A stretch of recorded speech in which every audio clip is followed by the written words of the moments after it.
भोलेनाथ की कृपा से आरंभ करते हैं आज की पवित्र कथा। बोलिए हर हर महादेव। प्रिय श्रोताओं, आज शिव पुराण की कथा का 12वां दिन है। हम एक ऐसे समय में जी रहे हैं जहां हर कोई कुछ ना कुछ बोल रहा है, कभी सोशल मीडिया पर, कभी बहस में, तो कभी जीवन की बेचैनी में। शब्दों का शोर इतना है कि आत्मा की आवाज दब चुकी है, परंतु शिव जी कुछ नहीं कहते। वह मौन रहते हैं क्योंकि उनका मौन ही उनका उत्तर है। उनकी शक्ति है, उनका प्रेम है, और शिव जी का मौन हमें सिखाता है। जब संसार बोलता है तब साधक को सुनना होता है भीतर की बातों को। शिव पुराण की कथा भी ऐसा ही मौन है जो ऊपरी चहल पहल से दूर अंतर्मन में उतरता है और वहां शांति, स्पष्टता और शिव जी को जागृत करता है। तो आइए आज प्रार्थना के साथ आज के अध्याय का शुभारंभ करते हैं। हे शांत मूर्ति शिव, जब हमारे जीवन में बहुत कुछ अनकहा है तो हमें आपकी तरह मौन में समाधान खोजने का साहस दीजिए। हमें दिखाइए कि शांति केवल बाहर नहीं, भीतर पनपती है। आपकी कथा सुनते सुनते हम भी कुछ बोलना नहीं बल्कि कुछ समझना सीख जाएं। यही हमारी प्रार्थना है। हर हर महादेव। अब सुनिए आज का अध्याय। श्री ब्रह्मा जी कहते हैं, हे नारद, हिमवान की पुत्री लोक पूजित शक्ति स्वरूपा पार्वती हिमालय के घर में रहकर बढ़ने लगी। जब उनकी अवस्था 8 वर्ष की हो गई तब सती के विरह से कातर हुए शंभू को उनके जन्म का समाचार प्राप्त हुआ। हे मुनि, उस अद्भुत बालिका पार्वती को हृदय में रखकर वे मन ही मन बड़े आनंद का अनुभव करने लगे। इसी बीच में लौकिक गति का आश्रय लेकर शंभू ने अपने मन को एकाग्र करने के लिए तपस्या करने का विचार किया। नंदी आदि कुछ शांत पार्षदों को साथ लेकर वे हिमालय के उत्तम शिखर पर गंगा अवतार नामक तीर्थ में चले आए, जहां पूर्व काल में ब्रह्मा धाम से चत होकर समस्त पाप राशि का विनाश करने के लिए चली हुई परम पावनी गंगा पहले पहल भूतल पर अवतीर्ण हुई थी।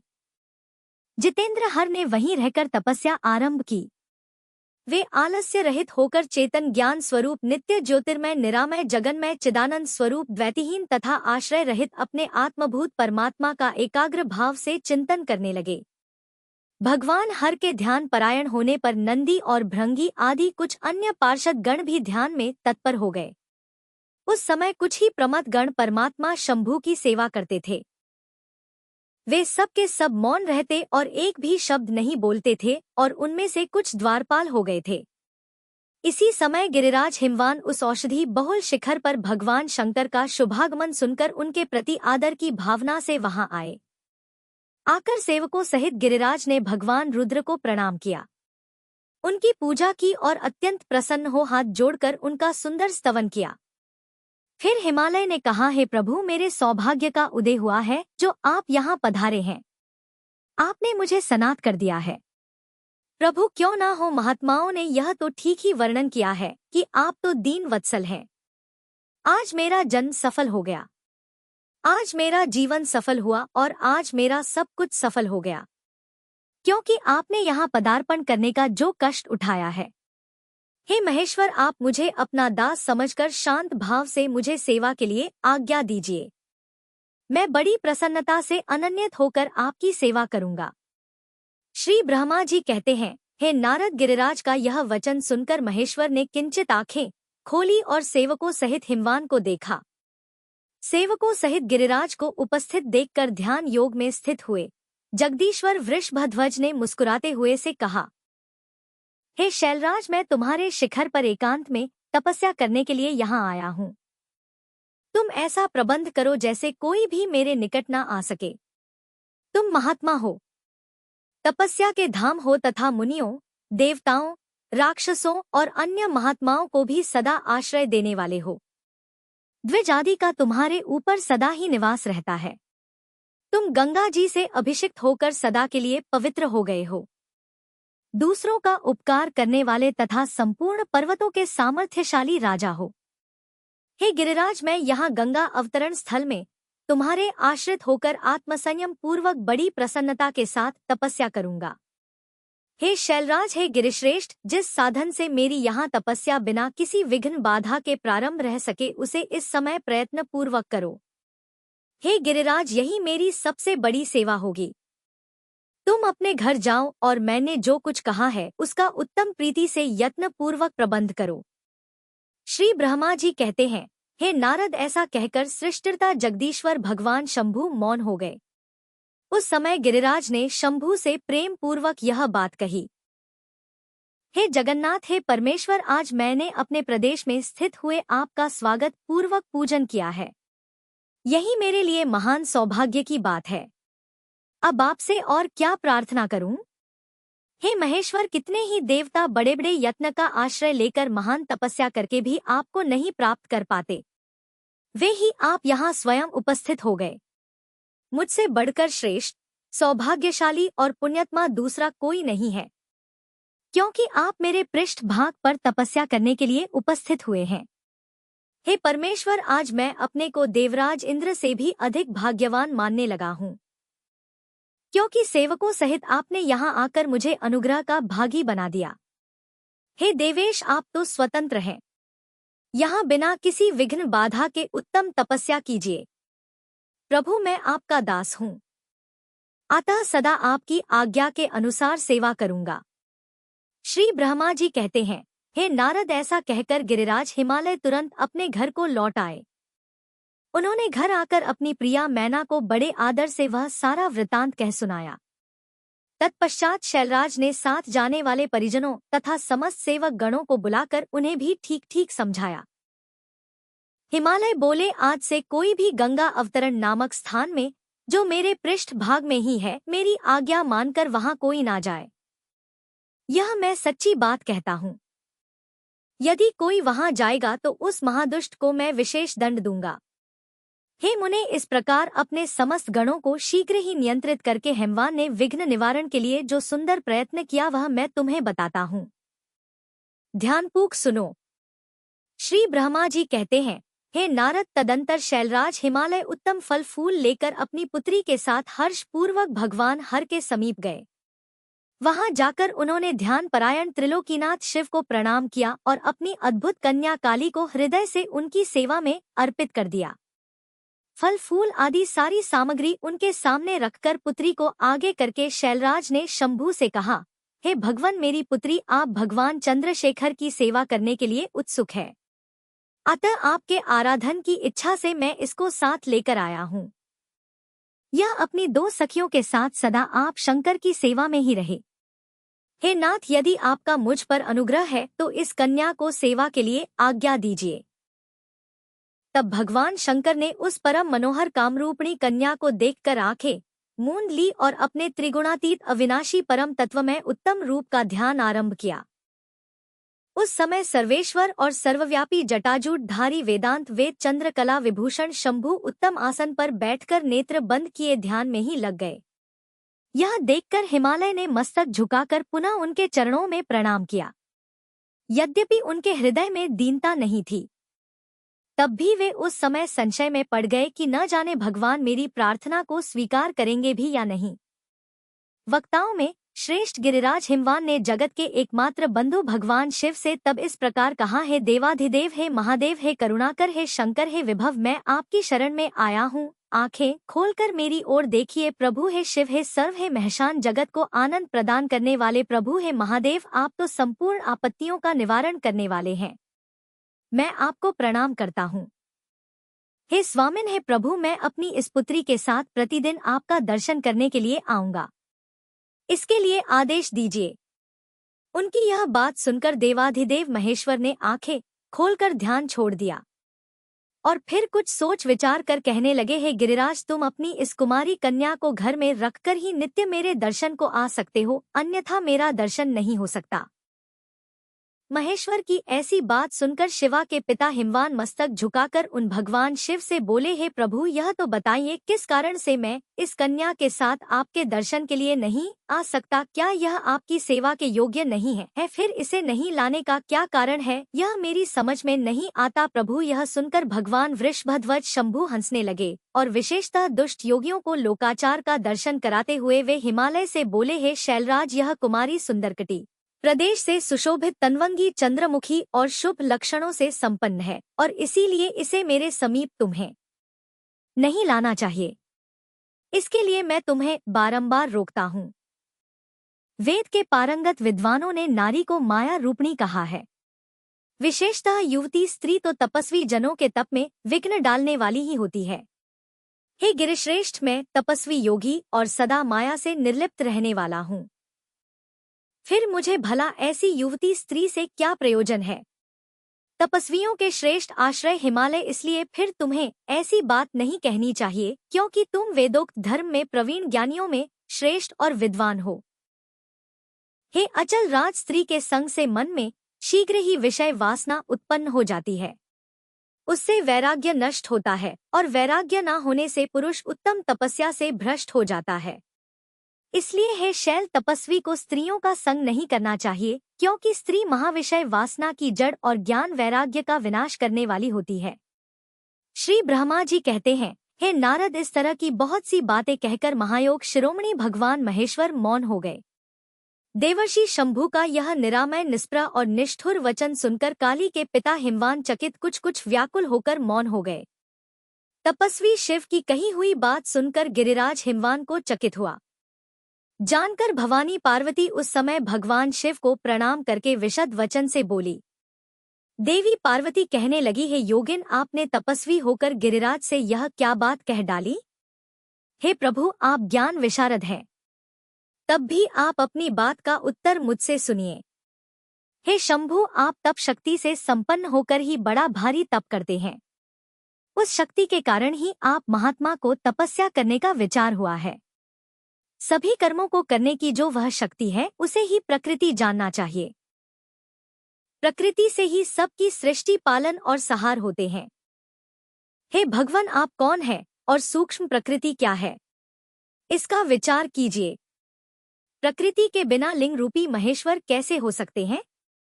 आप सदा प्राणियों के लिए जो अर्चनीय, वंदनीय और चिंतनीय है, वह प्रकृति के ही कारण है। इस बात को हृदय से विचार कर ही आपको जो कहना हो वह सब कहिए। श्री ब्रह्मा जी कहते हैं, हे नारद, पार्वती जी के इस वचन को सुनकर महती लीला करने में लगे हुए प्रसन्नचित महेश्वर हंसकर बोले। महेश्वर ने कहा, मैं उत्कृष्ट तपस्या द्वारा ही प्रकृति का नाश करता हूँ और तत्वतः प्रकृति रहित शंभु के रूप में स्थित होता हूँ। अतः सत्पुरुषों को कभी या कहीं भी प्रकृति का संग्रह नहीं करना चाहिए। लोकाचार से दूर और निर्विकार रहना चाहिए। नारद, जब शंभु ने लौकिक व्यवहार के अनुसार यह बात कही, तब देवी पार्वती अर्थात काली मन ही मन हंसकर मधुर वाणी में बोली। काली ने कहा, हे कल्याणकारी प्रभु, हे योगिन, आपने जो बात कही है वह वाणी प्रकृति नहीं है। अगर ऐसा है तो फिर आप उससे परे क्यों नहीं हो गए? क्यों प्रकृति का सहारा लेकर बोलने लगे? इन सब बातों का विचार करके तात्विक दृष्टि से जो यथार्थ बात हो उसी को कहना चाहिए। यह सब कुछ सदा प्रकृति से बंधा हुआ है, इसलिए आपको ना तो बोलना चाहिए और ना कुछ करना ही चाहिए, क्योंकि कहना और करना सब व्यवहार प्राकृत ही है। आप अपनी बुद्धि से इसको समझिए। आप जो कुछ सुनते, खाते, देखते और करते हैं, वह सब प्रकृति का ही कार्य है। हे योगेश्वर, बहुत कहने से क्या लाभ? मेरी उत्तम बात सुनिए। मैं प्रकृति हूँ, आप पुरुष हैं। यह सत्य है और सत्य है, और इसमें कोई भी संशय नहीं। मेरे अनुग्रह से ही आप सगुण और साकार माने गए हैं। मेरे बिना तो हे प्रभु आप निरह हैं, कुछ भी नहीं कर सकते। आप जितेंद्र होने पर भी प्रकृति के अधीन होकर सदा नाना प्रकार के कर्म करते रहते हैं। फिर निर्विकार कैसे हैं और मुझसे लिप्त कैसे नहीं? हे शंकर, हे भोलेनाथ, यदि आप प्रकृति से परे हैं और यदि आपका यह कथन सत्य है तो आपको मेरे समीप रहने पर भी डरना नहीं चाहिए। श्री ब्रह्मा जी कहते हैं, पार्वती जी का यह सांख्य शास्त्र के अनुसार कहा हुआ वचन सुनकर भगवान शिव वेदांत मत में स्थित होकर उनसे यूं बोले। भगवान शिव कहने लगे, सुंदर भाषण करने वाली है गिरिजे, यदि तुम सांख्य मत को धारण करके ऐसी बात कहती हो तो प्रतिदिन मेरी सेवा करो, परंतु वह सेवा शास्त्र निषिद्ध नहीं होनी चाहिए। गिरिजा से ऐसा कहकर भक्तों पर अनुग्रह और उनका मनोरंजन करने वाले भगवान शिव हिमवान से कहने लगे। भगवान शिव ने कहा, है गिरिराज, मैं यहीं तुम्हारे अत्यंत रमणीय श्रेष्ठ शिखर की भूमि पर उत्तम तपस्या तथा अपने आनंदमय परमार्थ रूप का विचार करता हुआ विचरूंगा। हे पर्वतराज, आप मुझे यहाँ तपस्या करने की अनुमति दीजिए। आपकी आज्ञा के बिना कोई भी यहाँ तप नहीं कर सकता। देवाधिदेव शूलधारी भगवान शिव का यह कथन सुनकर हिमवान ने उन्हें प्रणाम करके कहा, है महादेव, देवता, असुर और मनुष्यों सहित संपूर्ण जगत तो आपका ही है। मैं तुच्छ होकर आपसे क्या कहूँ। श्री ब्रह्मा जी कहते हैं, नारद गिरिराज हिमालय के ऐसा कहने पर लोक कल्याणकारी भगवान शंकर हंस पड़े और आदर पूर्वक उनसे बोले, अब तुम जाओ। शंकर जी की आज्ञा पाकर हिमवान अपने घर लौट गए। वे गिरजा के साथ प्रतिदिन उनके दर्शन करने के लिए आते थे। काली अपने पिता के बिना भी दोनों सखियों के साथ नित्य शंकर जी के पास जाती और भक्ति पूर्वक उनकी सेवा में लगी रहती। नंदीश्वर आदि कोई भी गण उन्हें रोकता ही नहीं था। हे तात, महेश्वर के आदेश से ही यह सब होता था। प्रत्येक गण पवित्रता पूर्वक रहकर उनकी आज्ञा का पालन करता। जो विचार करने से परस्पर अभिन्न सिद्ध होते हैं, उन्हें शिवा और शिव ने सांख्य और वेदांत मत में स्थित होकर जो कल्याण साधक संवाद किया, वह सर्वदा सुख देने वाला है। यह संवाद मैंने यहाँ कह सुनाया। इंद्रियातीत भगवान शंकर ने गिरिराज के कहने से उनका गौरव मानकर उनकी पुत्री को अपने पास रहकर सेवा करने के लिए स्वीकार कर लिया। काली अपनी दो सखियों के साथ चंद्रशेखर महादेव जी की सेवा के लिए प्रतिदिन आती जाती रहती थी। वे भगवान शंकर के चरण धोकर उस चरणामृत का पान करती थी। आग से तपाकर शुद्ध किए हुए वस्त्र से अथवा गर्म जल से धोए हुए वस्त्र के द्वारा उनके शरीर का मार्जन करती, उसे मलती पोंछती थी। फिर 16 उपचारों से विधिवत हर की पूजा करके बारंबार उनके चरणों में प्रणाम करने के बाद प्रतिदिन पिता के घर वह वापस लौट जाती रही। हे मुनि श्रेष्ठ, इस प्रकार ध्यान परायण शंकर जी की सेवा में लगी हुई शिवा का महान समय व्यतीत हो गया। तब भी वे अपनी इंद्रियों को संयम में रखकर पूर्ववत उनकी सेवा करती रहीं। महादेव जी ने जब फिर उन्हें अपनी सेवा में नित्य तत्पर देखा, तब वे दया से द्रवित हो उठे और इस प्रकार विचार करने लगे कि यह काली जब तपश्चर्या व्रत करेगी और इसमें गर्भ का बीज नहीं रह जाएगा, तभी मैं इसका पानी ग्रहण करूंगा। ऐसा विचार करके महालीला करने वाले महायोगेश्वर भगवान भूतनाथ तत्काल ध्यान में स्थित हो गए। मुनि परमात्मा शिव जब ध्यान में लग गए, तब उनके हृदय में दूसरी कोई चिंता नहीं रह गई। काली प्रतिदिन महात्मा शिव के रूप का निरंतर चिंतन करती हुई उत्तम भक्ति भाव से उनकी सेवा में लगी रही। ध्यान परायण भगवान हर शुद्ध भाव से वहां रहती हुई काली को नित्य देखते थे। फिर भी पूर्व चिंता को भुलाकर उन्हें देखते हुए भी वे नहीं देखते थे। इसी बीच में इंद्र आदि देवताओं तथा मुनियों ने ब्रह्मा जी की आज्ञा से कामदेव को वहां आदरपूर्वक भेजा। वे काम की प्रेरणा से कालिका रुद्र के साथ संयोग कराना चाहते थे। उनके ऐसा करने में कारण यह था कि महापराक्रमी तारकासुर से वे बहुत पीड़ित थे और शंकर जी से किसी प्रकार महान बलवान पुत्र की उत्पत्ति चाहते थे।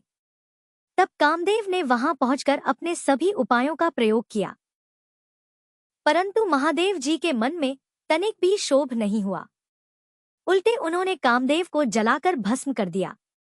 हे मुनि, तब सती पार्वती ने भी गर्भ रहित होकर उनकी आज्ञा से बहुत बड़ी तपस्या करके शिव को पति रूप में प्राप्त किया।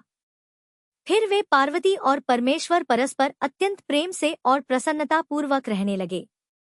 उन दोनों ने परोपकार में तत्पर रहकर देवताओं का महान कार्य सिद्ध किया। श्री सूत जी कहते हैं, तदंतर नारद जी के पूछने पर देवी पार्वती के विवाह के विस्तृत प्रसंग को उपस्थित करते हुए श्री ब्रह्मा जी ने तारकासुर की उत्पत्ति, उसके उग्र तप, मनोवांछित वर प्राप्ति तथा देवता और असुर सभी को जीतकर स्वयं इंद्र पथ पर प्रतिष्ठित हो जाने की कथा सुनाई। तत्पश्चात श्री ब्रह्मा जी ने कहा, तारकासुर तीनों लोगों को अपने वश में करके जब स्वयं इंद्र हो गया, तब उसके समान दूसरा कोई शासक नहीं रह गया। वह जितेंद्रिय असुर त्रिभुवन का एकमात्र स्वामी होकर अद्भुत ढंग से राज्य का संचालन करने लगा। उसने समस्त देवताओं को निकालकर उनकी जगह दैत्यों को स्थापित कर दिया और विद्याधर आदि देव योनियों को स्वयं अपने कर्म में लगा दिया। हे मुनि, तदंतर तारकासुर के सताए हुए इंद्र आदि संपूर्ण देवता अत्यंत व्याकुल और अनाथ होकर मेरी शरण में आए।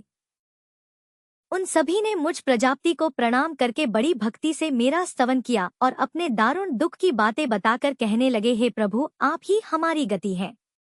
आप ही हमें कर्तव्य का उपदेश देने वाले हैं और आप ही हमारे धाता और उद्धारक हैं।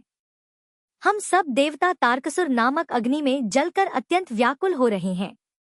जैसे सन्निपात रोग में प्रबल औषधें निर्बल हो जाती हैं, उसी प्रकार उस असुर ने हमारे सभी क्रूर उपायों को बलहीन बना दिया है। भगवान विष्णु के सुदर्शन चक्र ही हमारी विजय की आशा अवलंबित रहती है, परंतु वह भी उसके कंठ पर कुंठित हो गया। उसके गले में पड़कर सुदर्शन चक्र भी ऐसा प्रतीत होने लगा था मानो उस असुर को फूलों की माला पहनाई गई हो। हे मुनि देवताओं का यह कथन सुनकर मैंने उन सब से संयोजित बात कही। देवताओं, मेरे ही वरदान से दैत्य तारकासुर इतना बढ़ गया है, अतः मेरे ही हाथों उसका वध होना उचित नहीं है। जो जिससे पलकर बढ़ा हो उसी के द्वारा उसका वध होना योग्य कार्य नहीं कहलाता। विष के वृक्ष को भी यदि स्वयं सींचकर बड़ा किया गया हो तो भी उसे स्वयं काटना अनुचित माना गया है। तुम लोगों का सारा कार्य करने के योग्य केवल भगवान शंकर हैं, किंतु वे तुम्हारे कहने पर भी स्वयं उस असुर का सामना नहीं कर सकते। तारक दैत्य स्वयं अपने पाप से नष्ट हो सकता है।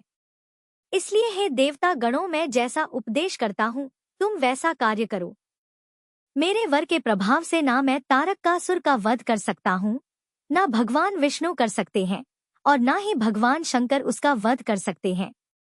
दूसरा कोई वीर पुरुष अथवा सारे देवता मिलकर भी उसे नहीं मार सकते। यह मैं बिल्कुल सत्य कह रहा हूँ। देवताओं, यदि शिव जी के वीर्य से कोई पुत्र उत्पन्न हो तो वही तारक दैत्य का वध कर सकता है, दूसरा कोई नहीं। हे सुरश्रेष्ठ गण, इसके लिए जो उपाय मैं बतलाता हूँ उसे करो। महादेव जी की कृपा से वह उपाय अवश्य ही सिद्ध होगा। पूर्व काल में जिस दक्ष कन्या सती ने दक्ष के यज्ञ में अपने शरीर को त्याग दिया था, वही इस समय हिमालय पत्नी मेनका के गर्भ से उत्पन्न हुई है।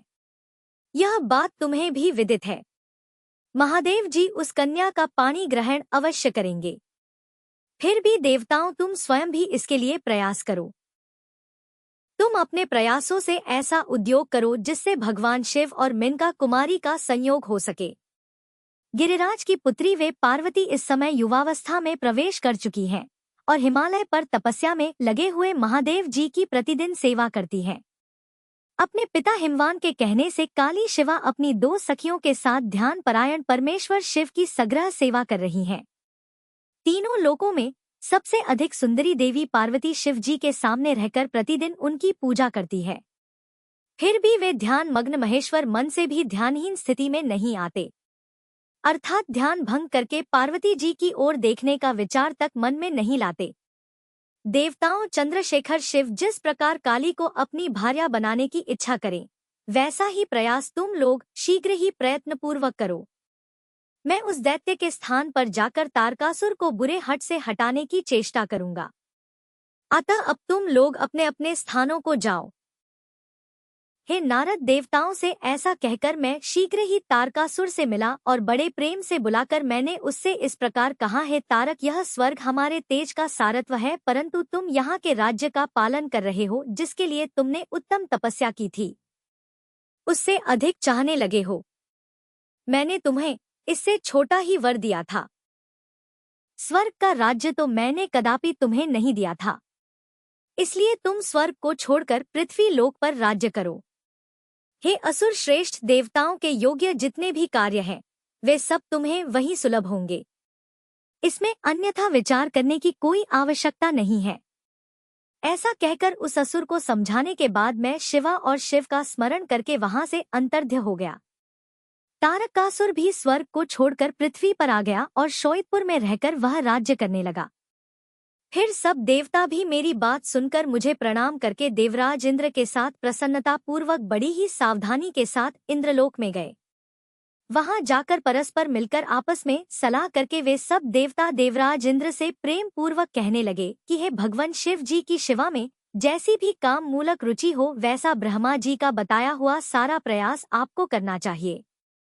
इस प्रकार देवराज इंद्र से संपूर्ण वृतांत निवेदन करके वे देवता प्रसन्नता पूर्वक सब और अपने अपने स्थान पर चले गए। श्री ब्रह्मा जी कहते हैं, हे नारद, देवताओं के चले जाने पर दुरात्मा तारक दैत्य से पीड़ित हुए देवराज इंद्र ने कामदेव का स्मरण किया। कामदेव तत्काल वहां आ पहुंचे। तब देवराज इंद्र ने मित्रता का धर्म बतलाते हुए कामदेव से कहा है, मित्र, कालवशात मुझ पर असाध्य दुख आ पड़ा है। उसे तुम्हारे बिना कोई भी दूर नहीं कर सकता। दाता की परीक्षा दुर्भिक्ष में, शूरवीर की परीक्षा रणभूमि में, मित्र की परीक्षा आपत्ति काल में और स्त्रियों के कुल की परीक्षा पति के असमर्थ हो जाने पर होती है। अतः हितात् संकट पड़ने पर विनय की परीक्षा होती है और परोक्ष में सत्य और उत्तम स्नेह की अन्यथा नहीं होती। यह मैंने एकदम सच्ची बात कही है। हे मित्रवर, इस समय मुझ पर जो विपत्ति आई है उसका निवारण दूसरे किसी से नहीं हो सकता। अतः आज तुम्हारी परीक्षा हो जाएगी। यह कार्य केवल मेरा ही है और मुझे ही सुख देने वाला है, ऐसी बात नहीं है, अपितु यह तो समस्त देवता आदि का कार्य है और इसमें कोई संशय नहीं है। देवराज की बात सुनकर कामदेव मुस्कुराए और प्रेम पूर्वक गंभीर वाणी में कहने लगे, देवराज, आप ऐसी बातें क्यों कहते हैं?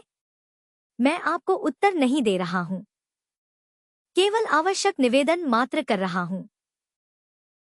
इस लोक में कौन उपकारी मित्र है और कौन बनावटी, यह केवल स्वयं देखने की वस्तु है, कहने की नहीं। जो संकट के समय बहुत बहुत बातें करता है वह काम क्या करेगा? फिर भी महाराज, हे प्रभु, मैं कुछ कहता हूँ, उसे सुनिए। हे मित्र, जो आपके इंद्रप्रस्थ को छीनने के लिए दारुण तपस्या कर रहा है, आपके उस शत्रु को मैं सर्वथा तपस्या से भ्रष्ट कर दूंगा। जो काम जिससे पूरा हो सके बुद्धिमान पुरुष उसे उसी काम में लगाए। मेरे योग्य जो भी कार्य हो वह सब आप मेरे जिम्मे कीजिए। श्री ब्रह्मा जी कहते हैं, कामदेव का यह कथन सुनकर देवराज इंद्र बड़े प्रसन्न हुए। वे कामिनियों को सुख देने वाले काम को प्रणाम करके उससे इस प्रकार कहने लगे कि हे तात, हे मनोभव, मैंने अपने मन में जिस कार्य को पूर्ण करने का उद्देश्य रखा है उसे सिद्ध करने में केवल तुम ही समर्थ हो। दूसरे किसी से उस कार्य का होना संभव ही नहीं है। हे मित्रवर, हे मनोभव, काम जिसके लिए आज तुम्हारे सहयोग की अपेक्षा हुई है, अब उसे ठीक ठाक बता रहा हूँ। सुनो। तारक नाम से प्रसिद्ध जो महान दैत्य है वह ब्रह्मा जी का अद्भुत वरदान पाकर अजय हो गया है और सभी को दुख दे रहा है।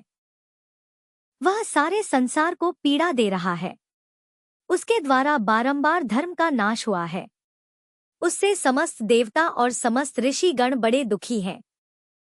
संपूर्ण देवताओं ने पहले उसके साथ अपनी पूरी शक्ति लगाकर युद्ध किया था, फिर उसके ऊपर सबके अस्त्र शस्त्र निष्फल हो गए। जल के स्वामी वरुण का पास टूट गया। श्री हरि का सुदर्शन चक्र भी वहां सफल नहीं हो पाया। श्री विष्णु ने उसके कंठ पर चक्र चलाया किंतु वह वहां कुंठित हो गया। ब्रह्मा जी ने महायोगेश्वर भगवान शंभू के वीर्य से उत्पन्न हुए बालक के हाथों इस दुरात्मा दैत्य की मृत्यु बताई है और यह कार्य तुम्हें अच्छी तरह और प्रयत्न पूर्वक करना है। हे मित्रवर, उसके हो जाने से हम देवताओं को बड़ा सुख मिलेगा। भगवान शंभू गिरिराज हिमालय पर उत्तम तपस्या में लीन हैं। वे हमारे भी प्रभु हैं, कामना के वश में नहीं हैं, स्वतंत्र परमेश्वर हैं।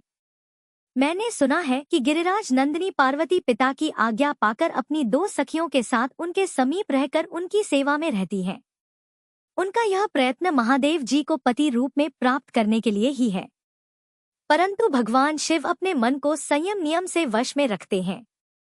आता है कामदेव, जिस तरह भी उनकी पार्वती जी में अत्यंत रुचि हो जाए तुम्हें वैसा ही प्रयास करना है। यह कार्य करके तुम कृतार्थ हो जाओगे और हमारा भी सारा दुख नष्ट हो जाएगा। इतना ही नहीं है कामदेव, समस्त लोकों में तुम्हारा स्थायी प्रताप फैल जाएगा। श्री ब्रह्मा जी कहते हैं, नारद इंद्र के ऐसा कहने पर कामदेव का मुखारविंद प्रसन्नता से खिल उठा। उसने देवराज से प्रेम पूर्वक कहा, मैं इस कार्य को करूंगा, इसमें कोई संशय नहीं। ऐसा कहकर शिव जी की माया से मोहित हुए काम ने उस कार्य के लिए स्वीकृति दे दी और शीघ्र ही उसका भार भी ले लिया। तब वह अपनी पत्नी रति और वसंत को साथ लेकर बड़ी प्रसन्नता के साथ उस स्थान पर गए जहां साक्षात योगेश्वर भगवान शिव उत्तम तपस्या कर रहे थे। श्री ब्रह्मा जी कहते हैं, हे मुनि, काम अपने साथी वसंत आदि को लेकर वहां पहुंचा। उसने भगवान शिव पर फिर वहां अपने बाण चलाने प्रारंभ किए। तब शंकर जी के मन में पार्वती जी के प्रति आकर्षण होने लगा और उनका धैर्य छूटने लगा। अपने धैर्य का ह्रास होता देखकर महायोगी महेश्वर अत्यंत विस्मित होकर मन ही मन यह चिंतन करने लगे कि किस कुकर्मी ने यहाँ मेरे चित्त में विकार पैदा कर दिया। इस तरह विचार करके सत्पुरुषों के आश्रयदाता महायोगी परमेश्वर शिव शंका युक्त होकर संपूर्ण दिशाओं की ओर देखने लगे। उसी समय वाम भाग में बाण खींचे खड़े हुए कामदेव पर उनकी दृष्टि पड़ी। वह मूर्छित मदन अपनी शक्ति के घमंड में भगवान शिव पर अपने काम बाण चलाना चाहता था। उस पर दृष्टि पड़ते ही परमात्मा गिरीश को तत्काल रोष चढ़ाया। मुने उधर आकाश में बाण सहित धनुष लिए खड़े हुए कामदेव ने भगवान शंकर पर अपना अमोघ अस्त्र छोड़ दिया, जिसका निवारण करना बहुत ही कठिन था। परंतु परमात्मा शिव पर वह अमोघ अस्त्र भी मोघ हो गया, अर्थात व्यर्थ हो गया। क्रोधित हुए परमेश्वर के पास जाते ही वह शांत हो गया। भगवान शिव पर अपने अस्त्र के व्यर्थ हो जाने पर कामदेव को बड़ा भय हुआ। भगवान मृत्युंजय को सामने देखकर वे कांप उठा और इंद्र आदि सभी देवताओं का स्मरण करने लगा। हे मुनि श्रेष्ठ, अपना प्रयास निष्फल हो जाने पर कामदेव भय से व्याकुल हो उठा था। मुनीश्वर कामदेव के स्मरण करने पर वे इंद्र आदि सभी देवता वहां पहुंचे और शंभु को प्रणाम करके उनकी स्तुति करने लगे। देवता स्तुति कर ही रहे थे कि कुपित हुए भगवान हर के ललाट के मध्य भाग में स्थित तृतीय नेत्र से बड़ी भारी आग तत्काल प्रकट होकर निकली। उसकी ज्वालाएं ऊपर की ओर उठ रही थी। वह आग धू-धू करके जलने लगी। उसकी प्रभा प्रलयाग्नि के समान जान पड़ती थी। वह आग तुरंत ही आकाश में उछली और पृथ्वी पर गिर पड़ी। फिर अपने चारों ओर चक्कर काटती हुई धराशायिनी हो गई। साधु भगवान, क्षमा कीजिए, क्षमा कीजिए। यह बात जब तक देवताओं के मुख से निकले तब तक ही उस आग ने कामदेव को जलाकर भस्म कर दिया। उस वीर कामदेव के मारे जाने पर देवताओं को बड़ा दुख हुआ। वे सभी व्याकुल होकर हाय यह क्या हुआ, ऐसा कहकर जोर जोर से चित्कार करते हुए रोने बिलखने लगे। उस समय विकृत चित्त हुई पार्वती जी का सारा शरीर सफेद पड़ गया। काटो तो खून नहीं।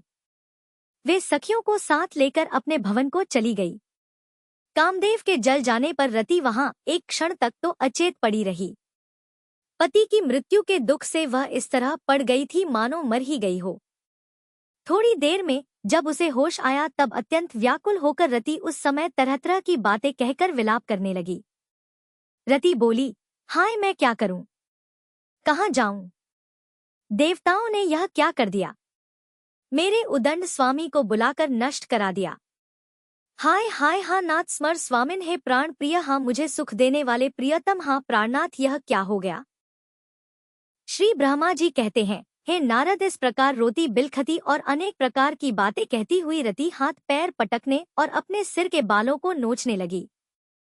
उस समय उसका विलाप सुनकर वहां रहने वाले समस्त वनवासी जीव तथा वृक्ष आदि स्थावर प्राणी भी अत्यंत दुखी हो गए। इसी बीच में इंद्र आदि संपूर्ण देवता महादेव जी का स्मरण करते हुए रति को आश्वासन देकर इस प्रकार बोले, तुम काम के शरीर का थोड़ा सा भस्म लेकर उसे यत्नपूर्वक रखो और भय छोड़ दो।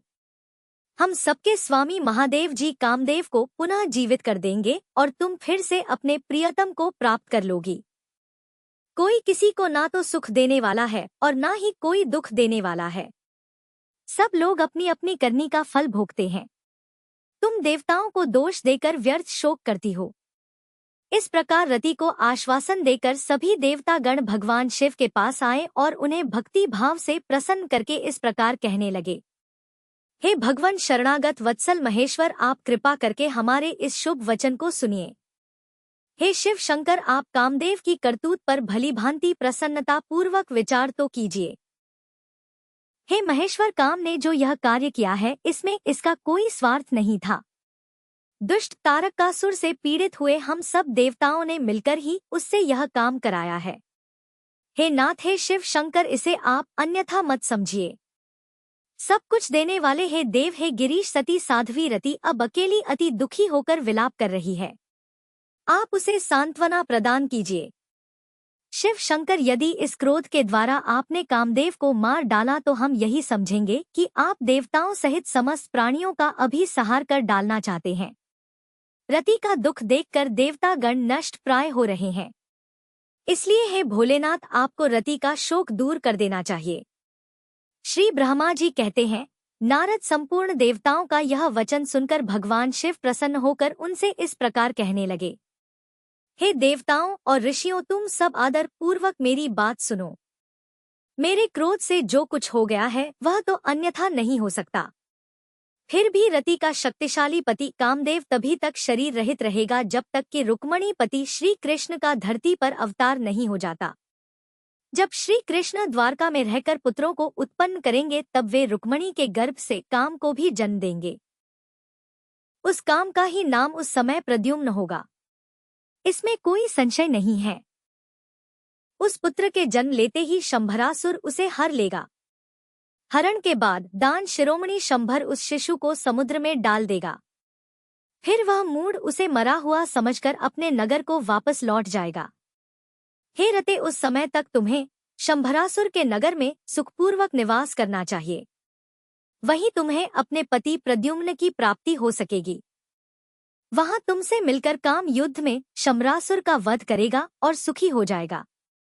हे देवता गणों, प्रद्युम्न नामधारी काम अपनी कामिनी रति को तथा शंभरासुर के धन को लेकर उसके साथ पुनः नगर में जाएगा और मेरा यह कथन सर्वथा सत्य होगा।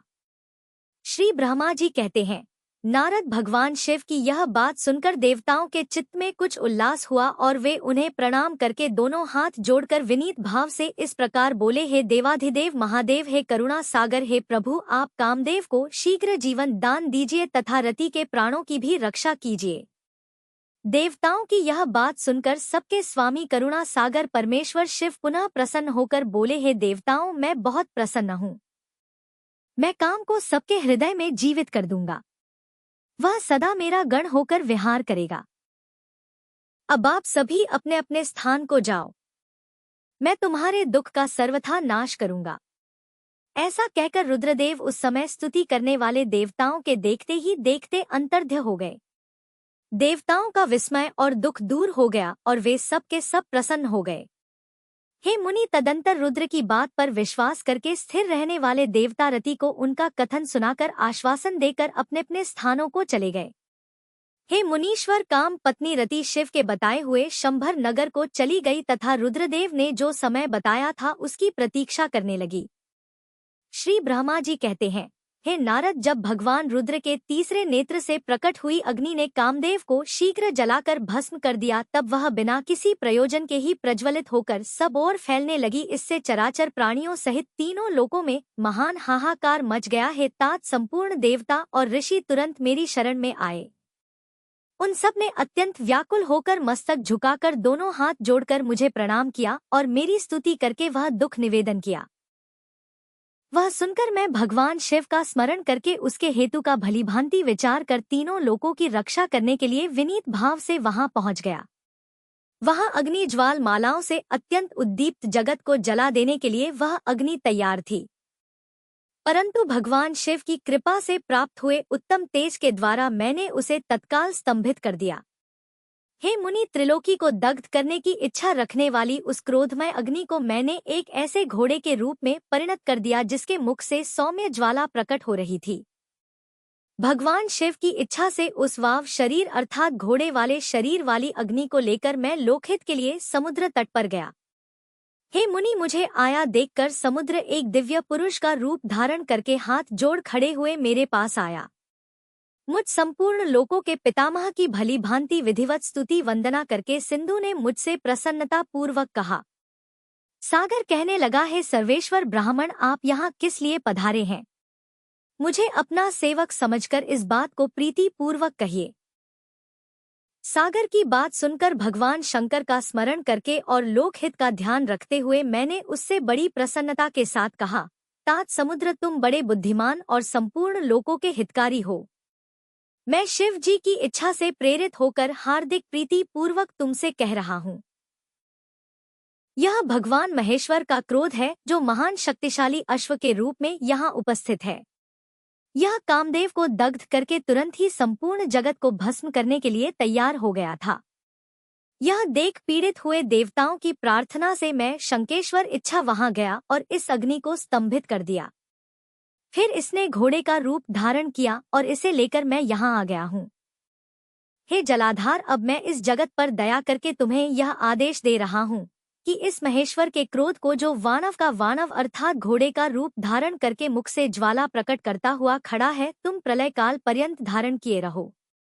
हे सरितपते, जब मैं यहाँ आकर वास करूंगा तब तुम भगवान शंकर के इस अद्भुत क्रोध को छोड़ देना। तुम्हारा जल प्रतिदिन इसका भोजन रहेगा। तुम यत्नपूर्वक इसे ऊपर ही धारण किए रहना, जिससे यह तुम्हारी अनंत जलराशि के अंदर ना चला जाए। श्री ब्रह्मा जी कहते हैं, नारद, मेरे ऐसा कहने पर समुद्र ने रुद्र की क्रोधाग्नि रूप वडवानल को धारण करना स्वीकार कर लिया, जो दूसरों के लिए कतई असंभव था। फिर वह बड़वाग्नि समुद्र में प्रविष्ट हुई और ज्वाला मालाओं से प्रदीप्त होकर सागर की जलराशि का दहन करने लगी।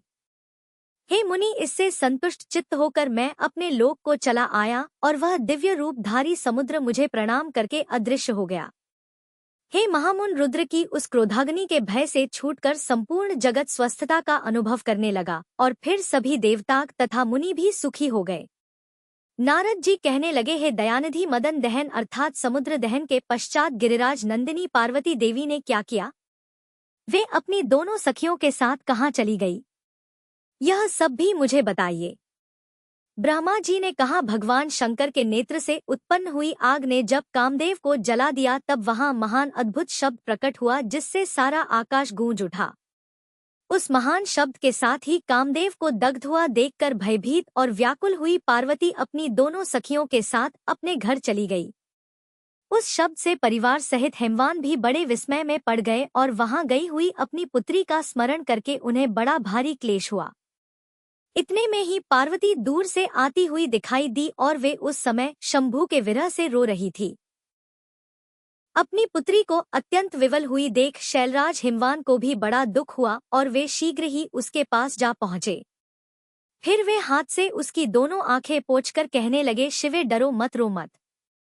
ऐसा कहकर अचलेश्वर हिमवान ने अत्यंत विल हुई पार्वती को शीघ्र ही गोद में उठा लिया और उसे सांत्वना देते हुए अपने घर में ले आए। कामदेव का दाह करके महादेव जी अदृश्य हो गए थे, अतः उनके विरह से पार्वती जी अत्यंत व्याकुल हो उठी। उन्हें कहीं भी सुख या शांति नहीं मिलती थी। पिता के घर में जाकर जब वे अपनी माता से मिली तो उस समय पार्वती शिवा ने अपना नया जन्म हुआ माना।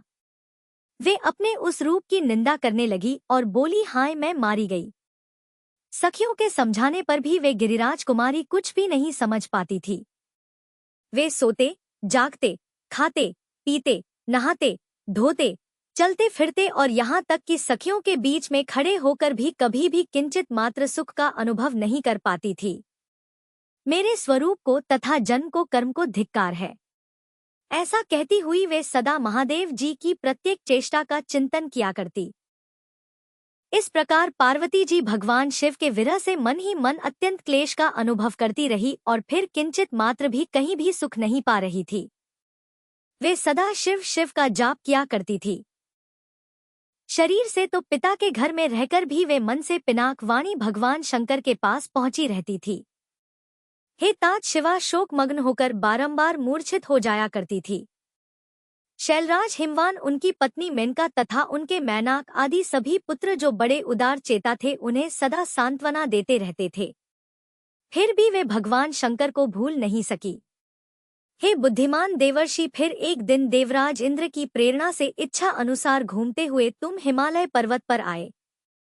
उस समय महात्मा हेमवान ने तुम्हारा स्वागत सत्कार किया और कुशल मंगल पूछा। फिर तुम उनके दिए हुए उत्तम आसन पर बैठे। तदंतर शैलराज ने अपनी कन्या के चरित्र का आरंभ से ही वर्णन किया।